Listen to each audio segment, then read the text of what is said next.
Welcome to my kitchen. Hi, I'm Leanne and welcome to the final week of Pie Month.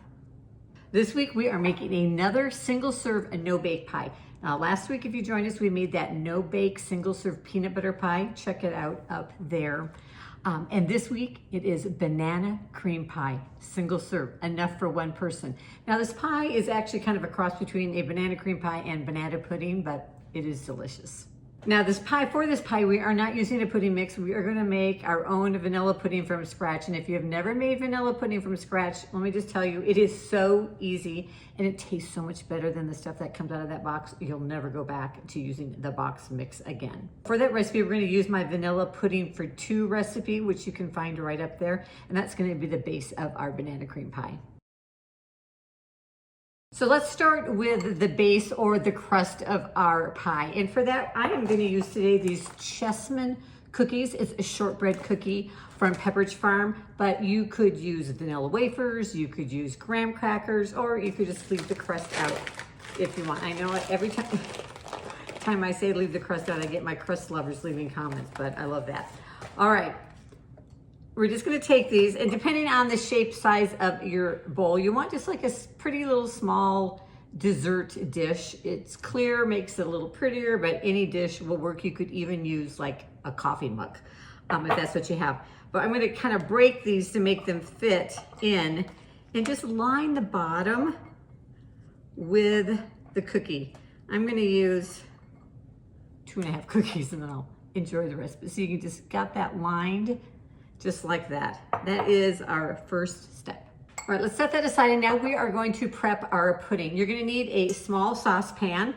Then we're gonna start with our whole milk, and we're gonna use 1/2 cup of whole milk. And into that, I am going to add 3 tablespoons of sugar. I'm gonna swish that around. All right, and then we're gonna pour that into our saucepan. All right, I'm just gonna rinse this out real quick. And then we're gonna do a mixture of whipping cream. Now this one, we're gonna use 1/4 cup of heavy whipping cream and 1.5 tablespoons of cornstarch. This is our thickening agent to thicken up our pudding.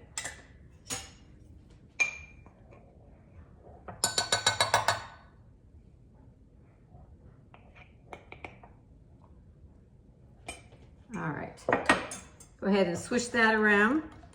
You want to get all that cornstarch dissolved and hopefully no lumps.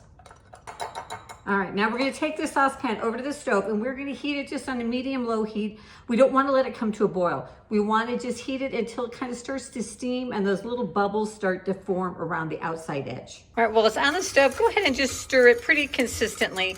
You want to make sure that milk gets heated all the way through. You're gonna pour in the cornstarch mixture, and then just go ahead and whisk that together. And then you're gonna go ahead and just keep stirring consistently, constantly stirring as the pudding thickens up. Once it gets a nice thick pudding-like consistency, you wanna turn off your heat, and we are going to add in 1/2 tablespoon of butter and 1/2 teaspoon of vanilla extract. And mix that all in. All right, our next step then is we're gonna take this pudding that we have mixed up in my pan. It's a little warm, here we go. And we're gonna pour it into a bowl because we need to let it cool in the fridge for a little bit till that pudding gets, it can be room temperature, or you can totally chill it, however long you can wait. All right, get all the pudding out. And then what you want to make sure you do before you put it in the refrigerator is you want to take a piece of plastic wrap and press it down right so that it touches the pudding. Because what will happen as this cools, if you do not cover it, it will form a skin over the top, and that's not good. We don't want a skin on our pudding, all right? So I'm just going to put this in the refrigerator, I'll let it cool, and we'll be back. All right, we are ready to assemble our banana cream pie. You may notice I changed out my dish because I decided the other one was just a little too small to hold everything. So I've got my cookies lined on the bottom. I have taken 1/2 of a banana and sliced it up, about 1/4 inch thick. And I'm gonna add 1/2 of it. Well, you know, first before I do that, I'm gonna add in some pudding first. We're gonna split it up.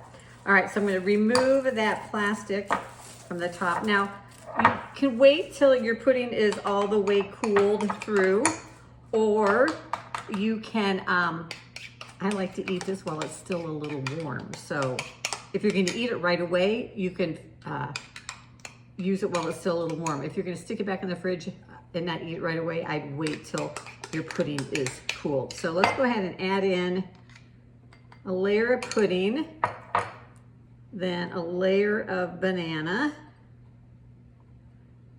and then some more pudding.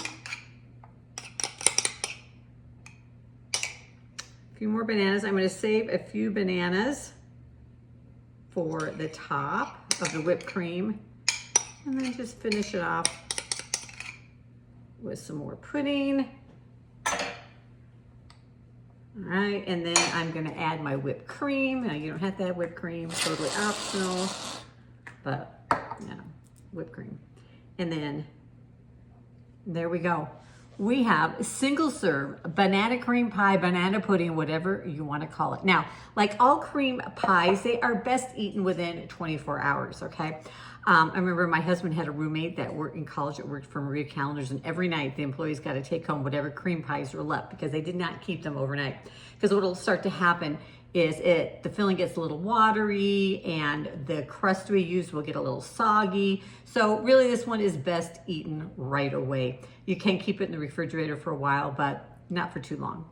So thanks for joining me in the kitchen this month for Pie Month, and stay tuned for December next month. We are doing Christmas cookie month. In fact, I am sharing reduced sized recipes of some of my favorite Christmas cookies, ones that I have been making, our family's been making for decades. So be sure to tune in for that. Thanks for joining me in the kitchen today, and I'll see you in the next video.